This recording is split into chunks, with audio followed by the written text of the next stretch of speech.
నా కుమారుడు పేర్ని కృష్ణమూర్తిని మీరెంత దిగజారి మాట్లాడుతున్నారు. నా కొడుకు గంజాయి అమ్ముతాడా? ఇంతకన్నా ఎందుకు వయసు నేనది?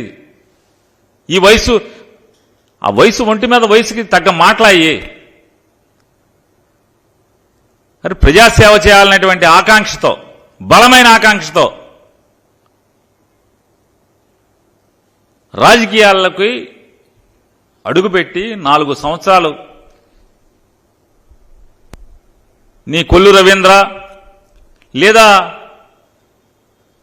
నీ పార్టీ నాయకులందరూ కూడా ఇళ్లల్లో పడుకుని, మీతో సహా అందరూ ఇళ్లల్లో పడుకుంటే అతను కరోనాలో ప్రాణాలకు తెగించి ఐసీయూ వార్డులో కూడా బందర్లో కరోనా బారిన పడినటువంటి ఏ పేషెంట్ని అడిగినా కూడా పేర్ని కృష్ణమూర్తి సేవల గురించి ఈరోజు కూడా మాట్లాడతారు.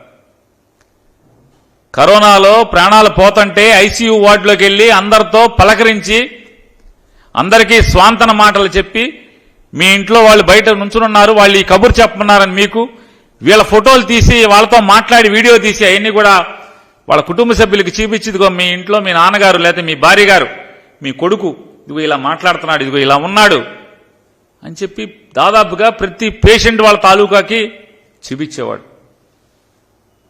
డాక్టర్లతో సమానంగా లోపల వార్డులో ప్రాణాలకు తెగించి తిరిగాడు. బెడ్లు కావాలంటే బెడ్లు అందించడం, ఎప్పుడు 24 గంటలు అదే పనిలో ఉంటే నూనూగు మేసాలటువంటి నవ యువకుడు మొదటిసారి రాజకీయాల్లో పోటీ చేస్తుంటే ప్రజలు గుర్తిస్తే 75 ఏళ్ళ వయసు వచ్చినటువంటి చంద్రబాబు నాయుడు ఇంత పాపం మాటలు మాట్లాడుతున్నాం.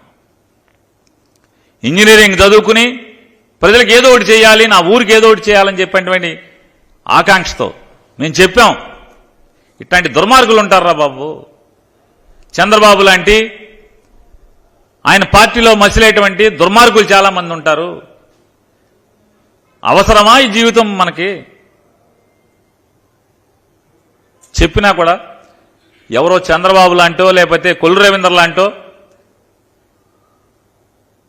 పాపభీతి లేనటువంటి దుర్మార్గులు ఉన్నంత మాత్రాన వాళ్ళకి దడిచిన ప్రజాసేవ మానుకుంటానా అని చెప్పి అతను తిరుగుతున్నాడు. అటువంటి నవ యువకుడు గురించి ఇంత పచ్చి పాపం మాటలు మాట్లాడుతున్నారు మీరు. సరే, భగవంతుడు ఉన్నాడు. ఏంటి మత్స్యకారులకు గుదిబండగా మారిందంటే 2017 జీవో. 2017 జీవో అసలు ఏంటి? ఆ జీవోలో ఏముంది అంటే ఎంతసేపు మోసపు మాటలు. ఎక్కడైతే 100 హెక్టార్లు పైబడి ఉన్నటువంటి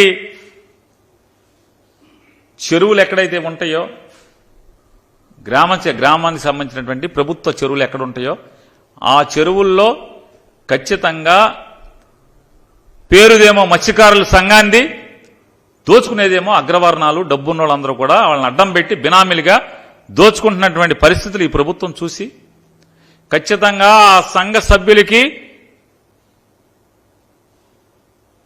బ్యాంక్ అకౌంట్లోకి ఆ డబ్బులు వెళ్ళాలి అనేటువంటి జీవో తెస్తే దాన్ని తప్పుగా చిత్రీకరించడం. మీ గుండెల మీద చేసుకు చెప్పండి, ఈ జీవో ఏం తప్పు ఉందో. ఊరికే 2017 జీవో అంటుంది. ఆ జీవోలో ఏంటి? జీవో సారాంశం ఏంటి?